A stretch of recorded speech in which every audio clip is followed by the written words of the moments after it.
मित्रों, आज हम पाठ करेंगे श्री शिव मानस स्तोत्र का। ये भी आदि गुरु शंकराचार्य जी के द्वारा ही रचित है। शिव मानस पूजा स्तोत्र के पाठ करने से मन को शांति मिलती है, बुद्धि और स्मरण शक्ति में भी वृद्धि होती है और सांसारिक चिंताओं से ध्यान हटकर आध्यात्मिक विकास की ओर केंद्रित होता है। यह पूजा भौतिक संसाधनों की आवश्यकता के बिना की जाती है और सच्चे मन से करने पर यह पिछले कर्मों को निष्क्रिय करके शिव जी की कृपा प्राप्त करने और आत्म संयम बढ़ाने में सहायक होती है। तो आइए शुरू करते हैं पाठ।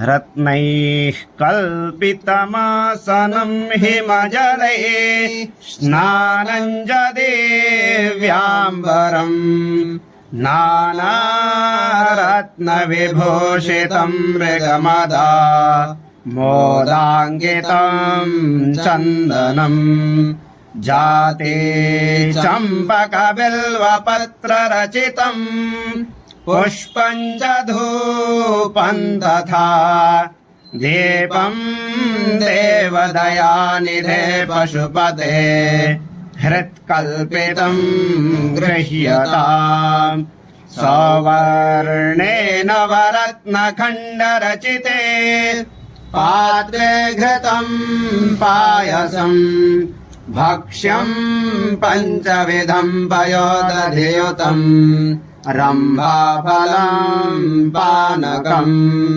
शाकानामयुतं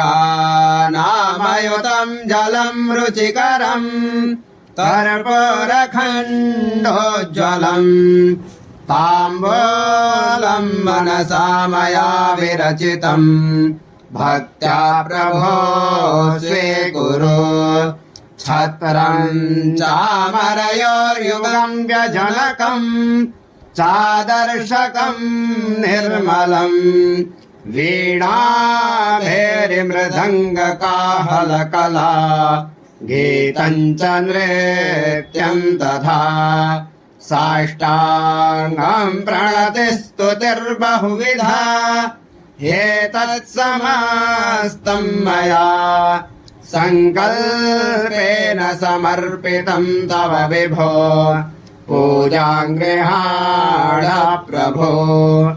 आत्मा त्वं गिरिजामतिः सहचरा प्राणा शरीरं गृहं पूजा ते विषयोपभोगरचना निद्रा समाधिस्थितिः सञ्चारः पदयोः प्रदक्षिणविधिः स्तोत्राणि सर्वा गिरो यद्यत् कर्म करोमि तत्तदखिलं शम्भो तवाराधनम् करचरणकृतं वा कायजं कर्मजं वा श्रवणनयनजं वा मानसं वा पराधम् विहितमविहितं वा सर्वमेतत् क्षमस्व।